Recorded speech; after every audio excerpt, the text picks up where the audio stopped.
I'm Brad Redding, a PGA Master Professional, here to bring more business to your lesson tee. In all my lessons, I do a profile where I actually get them to fill out a little profile sheet about past lessons, average scores, handicap, ball flight issues, divot issues. I want to get as much information as I can, and I always ask them one thing: do you have any physical limitations? But I really don't think they actually know what the limitations are. So I've kind of incorporated this assessment into my teaching, which has made it much more effective for me to change and fix some things that I before just couldn't quite change. I didn't know why. The information I was giving them was correct, but they couldn't do it physically. So with the help of Dr. Greg Rose, Dave Phillips, and Don Tucci, I have found some assessments that I can do that will help me get a better idea of what they can and can't do, and that way I can be much more effective as a teacher. 4 main ones I do deal with the pelvis region, how they're able to move down here. And I think a lot of those issues that they have down here come from everyday life.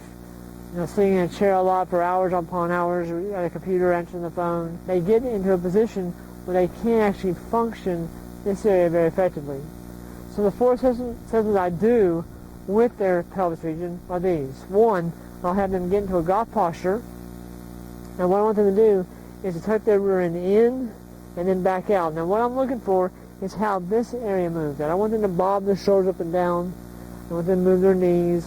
I'm looking for just the pelvis region. So once they get in this posture, address, okay, I'll have them tuck the rear end in. So the belt line's going to get very level here, and then it's going to get very tilted here. Very level again, and very tilted. I'm looking for just those orange dots and how much they're moving back and forth. Now the other one is more of seeing how much their pelvis can turn or rotate in the swing. So golf posture again, right? I want them to turn their pelvis, their hips around, okay? Keeping their shoulders, that body, very still. The third one I do is kind of the opposite. I want to see how much they can move their back and chest and shoulders or trunk without moving this. More of a separation between the lower and the upper half. So on the way back, have them move their shoulders back and through, keeping their hips very still, but I want them to turn on the angle they set up on. In other words, if they tilt over, I don't want to see that or that. That's not really turning, per se, okay? So if I get them in a golf posture again, I need for this shoulder to go down, and this goes back up. So they're actually turning on the angle they set up on. 90 degrees relative to their spine. The fourth one I do is probably the most difficult for most people, but it gives me a lot of information on what they can and can't do in a golf swing. I'm sure you've all seen this early extension golfers make on the way through. Now, early extension could come from 1, a swing path issue, or 2, it could be a limitation in their body and what they can and can't do. Right? So it's called a deep squat. And what I have them do, hold the golf club a little wider than shoulder width over their head. And here's the deal. The club can't go forward. It's got to stay over their head. Okay? They can't do it with their knees turned out and their toes turned out. So the toes are facing straight ahead. The knees are facing straight ahead. The club is over my shoulders, okay, above my head. Okay, when I go down, I don't want this to come forward, and I want to go all the way down as far as I can go without anything to come forward. It's letting me know more about what they can and cannot do physically. They don't know they can do that. So if I give them the assessment, now I get more information about what I can and can't do with them. And the way I fix those issues is simply having them do the assessment. Okay?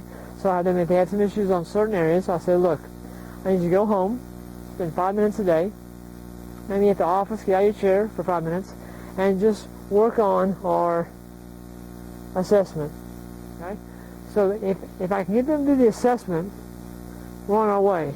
If they are so severely where they can't possibly make any of those motions, I have a TPI certified physical instructor that I'll send them to, and I say, look, if you go to this guy, spend about 3 or 4 weeks with him, okay, and actually let him help you, give you some exercises to do that will strengthen those areas and get those areas better. When you come back, we'll do the assessment again, and we'll see what's going on. But again, it has made me much more effective as a teacher because there's some things I just couldn't do. And I wasn't sure why. So I kind of said, I got to find out a way to help you people make these moves.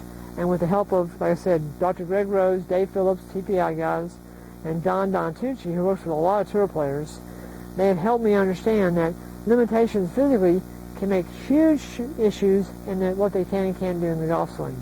So again, I think if you use those assessments, okay, do a little research there on how these work, okay, and I think you'll be much more effective as a teacher, and they make you look much more professional, because they'll say, this guy really understands his stuff, and now I know why I couldn't do what I didn't do. So Greg always told me, he said, Brad, if you don't assess, it's just a guess. And that's what people do. They guess what they can and can't do. When I do the assessment, I know for sure what they can and can't do. So maybe put those in your teaching. I think it'll make you much more effective as a teacher, much more professional, and bring more business to your lesson too.